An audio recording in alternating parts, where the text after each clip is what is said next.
ಎಲ್ಲರಿಗೂ ಅನ್ಯಾಯ ಆಗಿದೆ. ದಯವಿಟ್ಟು KPSC ಮತ್ತು ಸರ್ಕಾರ ಈ ಕೂಡಲೇ ಏನಾದರೂ ಒಂದು ನಿರ್ಧಾರಕ್ಕೆ ಬರಲೇಬೇಕಾಗುತ್ತೆ. ಒಂದೆರಡು ಮಿಸ್ಟೇಕ್ಸ್ ಎಲ್ಲ ಬೇಕಾದ್ರೆ ನಾನು ಎಕ್ಸಾಂಪಲ್ ತೋರಿಸ್ತೀನಿ. ನಾನು ಇದರಲ್ಲಿ 27 ಕ್ವಶನ್ಸು ರೈಟಿಂಗಲ್ಲಿ ಬರೆದಿದ್ದೀನಿ.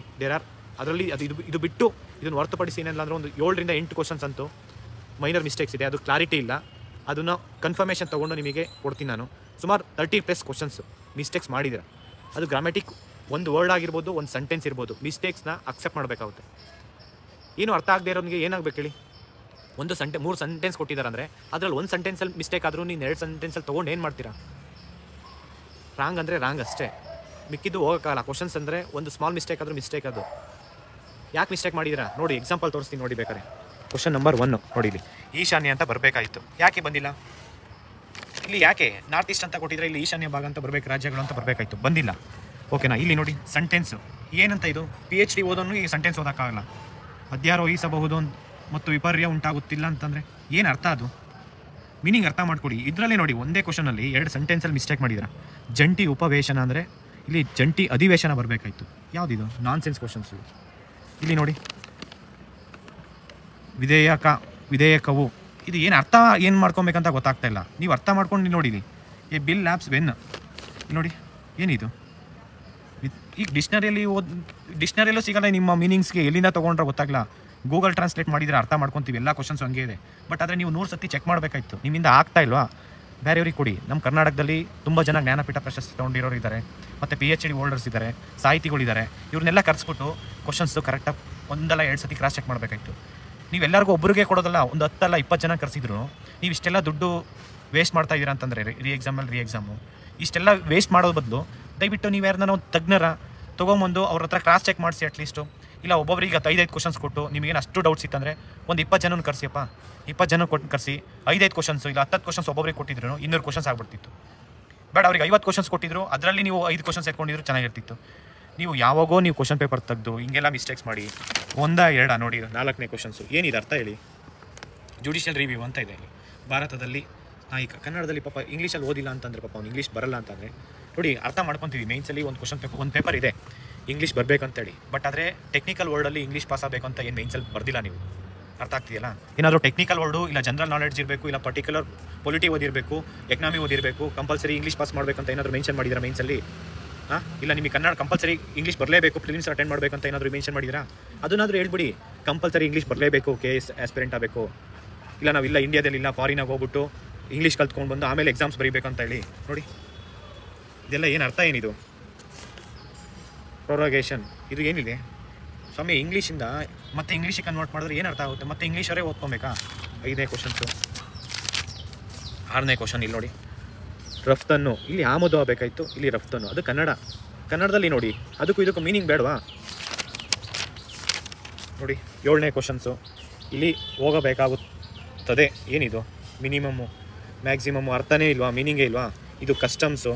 8ನೇ ಕ್ವಶನ್ನು ಕಸ್ಟಮ್ ಅಂತ ಇದೆ. ಇದು ವ್ಯವಸ್ಥೆ ಅಂತ ಬರಬೇಕಾಯ್ತು, ಇದು ಪದ್ಧತಿ ಅಂತ ಮಾಡಿದ್ದೀರಾ. ಇದು ಏನೆಲ್ಲ ಇದು ಸೆಂಟೆನ್ಸ್ ಫಾರ್ಮೇಷನ್ ಇದೆಯಾ? ದಯವಿಟ್ಟು ಅರ್ಥ ಮಾಡ್ಕೊಳ್ಳಿ. ಯಾಕೆ ಹಿಂಗೆ ಮಾಡ್ತಾ ಇದ್ದೀರಾ ಅಂತ ಗೊತ್ತಾಗ್ತಿಲ್ಲ. ನೀವು ಏನು ಅಂದ್ಕೊಂಡಿದ್ದೀರಾ? ಯಾರು ಕೇಳಲ್ಲ, ಯಾರು ಪ್ರಶ್ನೆ ಮಾಡಲ್ಲ. ಏನು KPSC ಹೇಳಿದ್ದೆ ಆಟ ಆಡಿದ್ದೆ ಆಟ ಅಂತನಾ? ನೋಡಿ ಇಲ್ಲಿ ಕೊಟ್ಟಿದ್ದೀರಾ ಪ್ಯಾರಾ ಕ್ರಿಕೆಟ್ ಅಂತ, ಪ್ಯಾರಾ ಅಥ್ಲೇಟ್ಗಳು ಅಂತ ಕೊಡಬೇಕಾಯ್ತು. ಇಲ್ಲೂ ಅದೇ ಮಿಸ್ಟೇಕು, ಸ್ಪೆಲ್ಲಿಂಗ್ ಮಿಸ್ಟೇಕ್ ಆದರೆ ಏನಾಗುತ್ತೆ ಗೊತ್ತಾ? ಸ್ಟೂಡೆಂಟ್ಸಲ್ಲಿ ಡೌಟು. ಸ್ಟೂಡೆಂಟ್ಸ್ ಹೆಂಗೆ ಕ್ರಿಯೇಟ್ ಆಗುತ್ತಂದರೆ ಇದರಲ್ಲಿ ಏನೋ ಮಿಸ್ಟೇಕ್ ಇದೆ ಅಂತಂದರೆ ಪಕ್ಕ ಇದರಲ್ಲಿ ರಾಂಗ್ ಇರುತ್ತೆ ಇದು ಆಪ್ಷನ್ನು. ಈ ಆಪ್ಷನ್ ಬಿಟ್ಬಿಟ್ಟು ಬೇರೆ ಹೋಗೋಣ ಅಂತ ಹೋಗ್ತಾರೆ. ಇಲ್ಲಿ ನೀವು ಎಷ್ಟು ಕ್ವಶನ್ ಅಂತ ಗ್ರೇಸ್ ಕೊಡ್ತೀರಾ ಹೇಳಿ? ಎಷ್ಟು ಕ್ವಶನ್ ಅಂತ ತೋರಿಸ್ತೀನಿ ನೋಡಿ. ಸ್ಟೂಡೆಂಟ್ಸಲ್ಲಿ ಕನ್ಫ್ಯೂಷನ್ ಆಗೋದೇ ಇದು. ಆಸ್ಪಿರೆಂಟ್ಸ್ ಥಿಂಕ್ ಮಾಡೋದು ಒಂದು ಸೆಂಟೆನ್ಸಲ್ಲಿ ಏನಾದರೂ ಮಿಸ್ಟೇಕ್ಸ್ ಇತ್ತು ಅಂತಂದರೆ ಇಲ್ಲಿ ಈ ಆಪ್ಷನಲ್ಲಿ ನೋಡ್ತಾನೆ ಪಕ್ಕ ಈ ಸೆಂಟೆನ್ಸಲ್ಲಿ ನನಗೆ ಅರ್ಥ ಆಗ್ತಾ ಇಲ್ಲ ಅಂದರೆ ಈ ರಾಂಗ್ ಇರುತ್ತೆ ಇದು ಅಂತ ಇನ್ನೇ ಯೋಚನೆ ಮಾಡ್ತಾನೆ. ಅರ್ಥ ಮಾಡ್ಕೊತಾ ಇಲ್ಲ ಇವು ಯಾಕೆ KPSC ಅವ್ರು ಯಾಕೆ ಅಂದರೆ ಕನ್ನಡದವ್ರು ಯಾರು ಎಕ್ಸಾಮ್ ಮೇನ್ಸಿಗೆ ಬರಲೇಬಾರ್ದು, ಅವ್ರ ಹತ್ರ ದುಡ್ಡಿರೋರು ಅಷ್ಟೇ ಎಕ್ಸಾಮ್ ಬರೀಬೇಕಂತ ಏನಾದರೂ ಇದೆಯಾ? ನೀವು ಆಯ್ಕೆ ಮಾಡೋದ್ರಲ್ಲಿ ಏನು ಪ್ರಿಲಿಮ್ಸಲ್ಲಿ ಆಯ್ಕೆ ಮಾಡ್ಕೊತಿದ್ದೀರಾ? ಕರಪ್ಷನ್ನು ನೋಡಿ. ಇಲ್ಲಿ ವಿಶ್ವ ಬ್ಯಾಂಕ್, ವರ್ಲ್ಡ್ ಬ್ಯಾಂಕ್ ಅಂತ ಇದೆ. ಇಲ್ಲಿ ವರ್ಲ್ಡ್ ಬ್ಯಾಂಕ್ ಅಂತ ಕೊಟ್ಟಿದ್ದೀರಾ, ಇಲ್ಲಿ ವಿಶ್ವಸಂಸ್ಥೆ ಅಂತ ಕೊಟ್ಟಿದ್ದೀರಾ. ಇಲ್ಲಿ ವಿಶ್ವ ಬ್ಯಾಂಕ್ ಅಂತಲೇ ಬರಬೇಕಾಯ್ತಲ್ವಾ? ಯಾಕೆ ಮಿಸ್ಟೇಕ್ ಮಾಡಿದ್ರಿ? ನೋಡಿ ಈ ಸೆಂಟೆನ್ಸ್ ತಪ್ಪಾಯ್ತು ಅಂದಿದ ತಕ್ಷಣ ಇಲ್ಲಿ ಏನು ಹೋಗ್ತೀವಿ? ಡಿ ಯಾವುದು ಸರಿ ಇಲ್ಲ ಬಿಡಪ್ಪ, ಇದೇ ಕರೆಕ್ಟು ಅಂತ ನಾವು ಆಪ್ಷನ್ ಥಿಂಕ್ ಮಾಡ್ತೀವಿ. ಅದರಲ್ಲಿ ಆಪ್ಷನ್ ಇದು ಆನ್ಸರ್ ಬಿಟ್ಟು 3ಕ್ಕೆ ಹೋಗಿರುತ್ತೆ, ಬೇರೆ ಆನ್ಸರ್ ಇರುತ್ತೆ. ಏನು ಅನ್ಕೊಬೇಕು ನೋಡಿ. ಇಲ್ಲಿ ಕ್ವಶನ್ಸು ಭಾರತದ ಭದ್ರತೆಗಳು. ಓಕೆನಾ? ಭಾರತೀಯ ಭದ್ರತಾ ಅಂತ ಇರಬೇಕು. ಭದ್ರತೆಗಳು ನೀವು ಬಾರ್ಡ್ರು ಸೆಕ್ಯೂರಿಟಿ ಅಂತ ಅಂತೀರಾ. ಈ ಸೆಕ್ಯೂರಿಟೀಸ್ಗೂ ಮತ್ತು ಇದು ಎಕನಾಮಿಕ್ ವರ್ಡ್ಸ್ಗೆ ಮೀನಿಂಗೇ ಇಲ್ಲ ಅಂತಂದರೆ ನೀವೇನಂತ ಅರ್ಥ ಮಾಡ್ಕೊಬೇಕು ಹೇಳಿ? ಭಾರತೀಯ ಭದ್ರತಾ ಮತ್ತು ವಿನಿಮಯ ಮಂಡಳಿ ಅಂತ ಬರಬೇಕಿಲ್ಲಿ. ನೀವೇನು ಹಾಕಿದ್ದೀರಾ? ಯಾರಿಗೆ ಕ್ವಶನ್ ಪೇಪರ್ ಪ್ರಿಪೇರ್ ಮಾಡಿದ್ದೀರಾ ಅಂತ ಗೊತ್ತಾಗ್ತಾ ಇಲ್ಲ. ಇದು ಕ್ವಶನ್ನು ಈ ಥರ ಇನ್ನೂ ಕ್ವಶನ್ಸ್ ನೋಡಿ, ಇದೆಲ್ಲ ಕ್ವಶನ್ಸ್ ರಾಂಗ್ ಇದೆ ಸೆಂಟೆನ್ಸು. ಅವನ್ನೆಲ್ಲ ರಿಸರ್ಚ್ ಮಾಡ್ತಾಯಿದ್ದೀವಿ ನೋಡಿ. ಇದು ಇತ್ತೀಚೆಗೆ ನೋಡಿ ಏನಿದು, ಎತ್ತಿ ಹಿಡಿದಿದೆ ಬರಬೇಕು. ಇವೆಲ್ಲ ಏನಿದೆ ಹೇಳಿ? ಕ್ವಶನ್ಸ್ ಫ್ರೇಮ್ ಮಾಡೋದರೆ ರಾಂಗ್ ಅಂತ ಅಂದರೆ ಮತ್ತು ಯಾವ ರೀತಿ ಅರ್ಥ ಮಾಡ್ಕೊಬೇಕು ಹೇಳಿ? ಇದು ನೋಡಿ, ಈ ಕಡೆ FD ಅಂತಂದರೆ ಇವನು ಈ ಕ್ವಶನ್ ನೋಡ್ಕೊಂಡು ಕನ್ನಡ ಮೀಡಿಯಮು ಇಂಗ್ಲೀಷನ್ನು ನೋಡಿಕೊಂಡು ಎರಡು ಕಂಪ್ಯಾರಿಸನ್ ಮಾಡಿಕೊಂಡು ಅಷ್ಟು ಟೈಮ್ ಇರುತ್ತಾ? ಏನು 5 ಅವರ್ ಕೊಟ್ಟಿರ್ತೀರಾ ಕನ್ನಡ ಮೀಡಿಯಮ್ ಅವ್ರಿಗೆ? 5 ಅವರ್ ಎಕ್ಸಾಮ್ ಬರ್ಸ್ತೀರಾ? ನೀವೇ ಡಿಸೈಡ್ ಮಾಡಿ. ನೋಡಿ, ಭಾರತದಲ್ಲಿ 23 ಅಂತ ಇದೆ, ಫೈನಾನ್ಷಿಯಲ್ ಇಯರ್ ಅಂತ ಬರಬೇಕಾಯ್ತು, ಆರ್ಥಿಕ ವರ್ಷ ಇಲ್ಲಿಲ್ಲ. ಇಲ್ಲಿ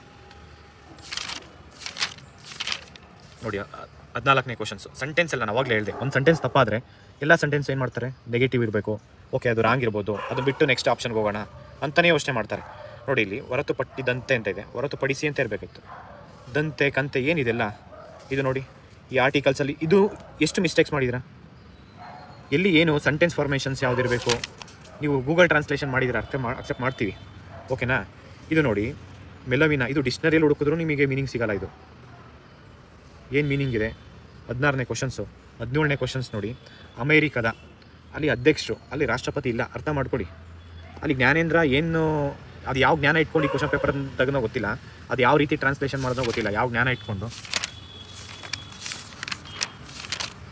ಇದು ನೋಡಿ 18ನೇ ಕ್ವಶನ್ಸು. ಇವರು ಹೆಣ್ಮಕ್ಳಿಗೆ 33% ರಿಸರ್ವೇಷನ್ ಕೊಡ್ತಾ ಇದ್ದೀವಿ. ಯಾಕೆ? ಅವರಿಗೆ ಅಂತ ಹೇಳಿ ಒಂದು ರೆಸ್ಪೆಕ್ಟ್ ಇದೆ. ಆ ರೆಸ್ಪೆಕ್ಟ್ ಯಾಕೆ ಕೊಡ್ತಾ ಇಲ್ಲ ಇವನು ಅಂತ? ಹುಡುಗರಿಗೆ ಪರವಾಗಿಲ್ಲ, ಅದು ಹೆಣ್ಮಕ್ಳಿಗೆ ಒಂದು ಸ್ವಲ್ಪ ರೆಸ್ಪೆಕ್ಟ್ ಕೊಡೋದು ಕಲಿಬೇಕಾಗುತ್ತೆ. ಲೇಟ್ ಮಾಡ್ತೀರಾ? ಒಂದು ಹೆಣ್ಣು ಅಂತಂದರೆ ನೆಗ್ಲೆಕ್ಟ್ ಮಾಡೋದಾ? ದಯವಿಟ್ಟು ನೋಡಿ, ಇದು ತಪ್ಪಾದ, ಇದು ಇನ್ಕರೆಕ್ಟ್ ಅಂತ, ತಪ್ಪಾದ ಅಂತ ಕೊಟ್ಟಿದ್ದೀರಾ. ತಪ್ಪಾದ ಅನ್ನೋದು ಮಿಸ್ಟೇಕ್ ಮಾಡಿದ್ದೀರಾ ಅಂತಂದರೆ ನೀವು ಕ್ವಶನ್ಸಲ್ಲಿ ಯಾರು ಏನು ಅನ್ಕೊಬೇಕು ಹೇಳಿ? ಇಲ್ಲ ನೋಡಿ, ಮೈನರ್ ಅಂತಂದರೆ ಏನು ಅನ್ಬೋದಾಯ್ತು, ಒಂದು ಗ್ರಾಮೆಟಿಕ್ ಮಿಸ್ಟೇಕ್ಸು 1-2 ಅಂತಂದರೆ ಆ ಥರದ್ದು ಇನ್ನೂ 1-2 ಅಲ್ಲ, ಒಂದು 10 ಕ್ವಶನ್ಸ್ ಇದ್ದಾವೆ ನೋಡಿ. ಇಲ್ಲಿ ಹೆಚ್ಚು ನೋಡಿ, ಇದಕ್ಕೂ ಮೀನಿಂಗು ಎರಡನೇದು, the challenge will be focus on electronic system design and manufacturing only ಅಂತ ಇದೆಯಲ್ಲ, ಇದು ಮಾತ್ರ ಅಂತ ಇರಬೇಕಾಯ್ತು, ಹೆಚ್ಚು ಒತ್ತು ನೀಡುತ್ತದೆ. ನೋಡಿ, ಇದು ಮ್ಯಾನುಫ್ಯಾಕ್ಚರಿಂಗ್ ಅಂದರೆ ಕನ್ನಡ ಮೀನಿಂಗ್ ಇದೆ ಎಷ್ಟೊಂದಕ್ಕೆ, ಎಲ್ಲದಕ್ಕೂ ಕನ್ನಡ ಮೀನಿಂಗ್ ಇದೆ. ಕೆಲವೊಂದು ಸೋಡಿಯಮು ಪೊಟ್ಯಾಷಿಯಮು ಆ ಥರದಕ್ಕೆ ಇಲ್ಲ ಇಲ್ದ್ರು ಸೈನ್ಸ್ ಕ್ವಶನ್ಸು, ಆದರೆ ಮೆಜಾರಿಟಿ 99% ಕನ್ನಡ ಮೀನಿಂಗು, ಎಲ್ಲದಕ್ಕೂ ಇಂಗ್ಲೀಷ್ ವರ್ಡ್ಸ್ಗೆ ಕನ್ನಡ ಮೀನಿಂಗ್ ಇದೆ. ನೀವು ಇಲ್ಲಿ ನೋಡಿ, ಮ್ಯಾನುಫ್ಯಾಕ್ಚರಿಂಗ್ ಅಂದರೆ ಉತ್ಪಾದನೆ ಅಂತ ಬರಿಬೋದಾಯಿತು, ಬರ್ದಿಲ್ಲ. ಪಡೆದವರು ಅಂತ ಹಾಕಿದರೆ ಕರೆಕ್ಟ್ ಇರ್ತಿತ್ತು. ಪಡೆಯವರು ಅಂದರೆ ಇವು ಮೀನಿಂಗ್ಸ್ ಇದೆಯಾ ನೋಡಿ. 21ನೇ ಕ್ವಶನ್ಸು. ಇದು ನೋಡಿ, 4ನೇ ಕ್ವಶನಲ್ಲಿ ಕನ್ನಡ ಯೂಸ್ ಮಾಡಿದ್ರಾ, ಇನ್ನು 3ರಲ್ಲಿ ಇಂಗ್ಲೀಷ್ ವರ್ಡ್ ಯೂಸ್ ಮಾಡಿದ್ರಾ.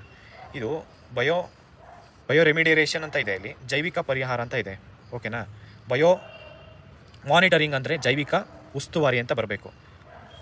ಬಯೋ ಆಗ್ಮೆಂಟೇಷನ್ ಅಂತಂದರೆ ಜೈವಿಕ ವೃದ್ಧಿ ಅಂತ ಇದೆ, ಓಕೆನಾ? ಬಯೋ ಡಿಗ್ರೇಡೇಷನ್ ಅಂತಂದರೆ ಜೈವಿಕ ವಿಘಟನೆ ಅಂತ ಇದೆ. ನೀವು ಅದರಲ್ಲಿ ಏನು ಮೆನ್ಷನ್ ಮಾಡಿದ್ರಾ? ಕನ್ನಡ ಒಂದಿದೆ, ಮಿಕ್ಕಿದ್ದು ಇಲ್ಲಿ ಸ್ಟೂಡೆಂಟ್ಸಲ್ಲಿ ಕನ್ಫ್ಯೂಷನ್ ಏನು ಸ್ಟಾರ್ಟ್ ಆಗೋದು ಗೊತ್ತಾ? ಈ 3 ಬಿಟ್ಟು ಇದೇ ಇರ್ಬೋದು, ಕನ್ನಡದಲ್ಲಿ ಕೊಟ್ಟಿದ್ದಾರೆ ಆನ್ಸರು, ಆದರೆ ಆನ್ಸರ್ ಇದ್ದಾರಲ್ಲ, ಆನ್ಸರ್ ಬೇರೆ, ನೀವು ಅರ್ಥ ಮಾಡ್ಕೊತಾ ಇಲ್ಲ. ಬಯೋ ಮ್ಯಾನಿಟರಿಂಗ್ ಆನ್ಸರ್ ಇದೆ, ಆದರೆ ನೀವು ಕೊಟ್ಟಿರೋದೇನಿಲ್ಲಿ 3 ಇಂಗ್ಲೀಷಲ್ಲಿ ಕೊಟ್ಟು 1 ಕನ್ನಡ. ಯಾಕೆ ಇಷ್ಟು ಕನ್ಫ್ಯೂಷನ್ ಮಾಡಿದ್ದೀರಾ? ಕನ್ನಡದಲ್ಲಿ ವರ್ಡ್ಸ್ ಇದೆ, ಯಾಕೆ ಈ ಥರ ಮಾಡಿದ್ದೀರಾ ನೋಡಿ. 22ನೇ ಕ್ವಶನ್ಸು. ಇಲ್ಲಿ ನೋಡಿ, ಅಂಕಿಅಂಶ ಮತ್ತು ಕಾರ್ಯಕ್ರಮ ಅಂತ ಬರಬೇಕಾಯ್ತು. ಇಲ್ಲಿ ಪ್ರಯೋಜನ ಮತ್ತು ಅಂದರೆ ಇಲ್ಲಿ ಮಿಸ್ಟೇಕ್ಸ್ ಇದೆ, ಲೆಕ್ಕಪತ್ರ ಅಂತ ಬರಬೇಕಾಯ್ತು. ಇಲ್ಲಿ ನ್ಯಾಚುರಲ್ ಕ್ಯಾಪಿಟಲ್ ಅಕೌಂಟಿಂಗ್ ಅಂತ ಅಂದರೆ ಇಲ್ಲಿ ಲೆಕ್ಕಪತ್ರ ಅಂತ ಬರಬೇಕಿಲ್ಲ. ಯಾಕೆ ಬಂದಿಲ್ಲ ಅಂತ ಹೇಳಿ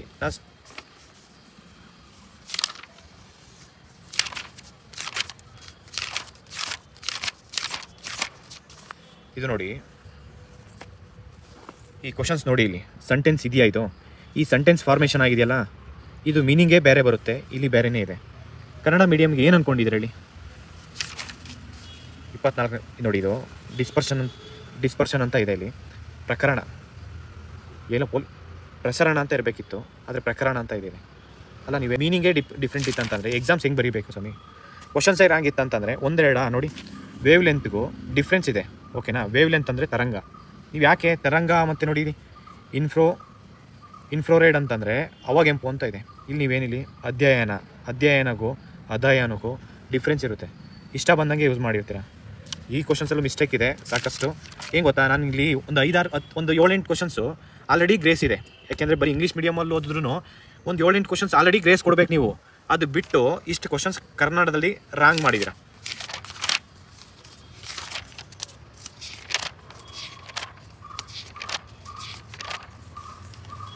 ನೋಡಿ, ಬಲವನ್ನು ವಿದ್ಯುತ್ ಪೂರೈಕೆ ಅಂತ ಬರಬೇಕಿತ್ತು. ಇದು ಏನು ಬಲ ತೋರಿಸ್ಬೇಕು? ವಿದ್ಯುತ್ಗೂ ಇಲ್ಲಿ ಪವರ್ ಅಂತ ಎನರ್ಜಿ ಅಂತ ಇದೆ, ಎನರ್ಜಿಗೂ ಬಲವನ್ನು ಅಂತ ಏನು ಮೀನಿಂಗ್ ಬೇಡವಾ? ಏನು ಅನ್ಕೊಬೇಕಿದೆ ಹೇಳಿ? 27 ನೋಡಿ, ಇದು ಭಾರತೀಯ ವೈದ್ಯಕೀಯ ಸಂಶೋಧನಾ ಮಂಡಳಿ ಅಂತ ಬರಬೇಕಾಯ್ತು. ಓಕೆನಾ? ಇಲ್ಲಿ ಏನಿದೆ ಇದು ICMR ಅಂದರೆ ಓಕೆ, ರೋಗಶಾಸ್ತ್ರ ಸಂಸ್ಥೆ ಅಂತ ಇರಬೇಕಾಯ್ತು. ಇಲ್ಲಿ ಏನಿದೆ? ಇಲ್ಲಿ 27 ಕ್ವಶನ್ಸ್ ನಾನು ಮಾರ್ಕ್ ಮಾಡಿರ್ತೀನಿ. ಆದರೆ ಇನ್ನೂ ಒಂದು 7-8 ಕ್ವಶನ್ಸು ಮೈನರ್ ಮಿಸ್ಟೇಕ್ಸ್ ಇದೆ, 1-2 ಇಲ್ಲ.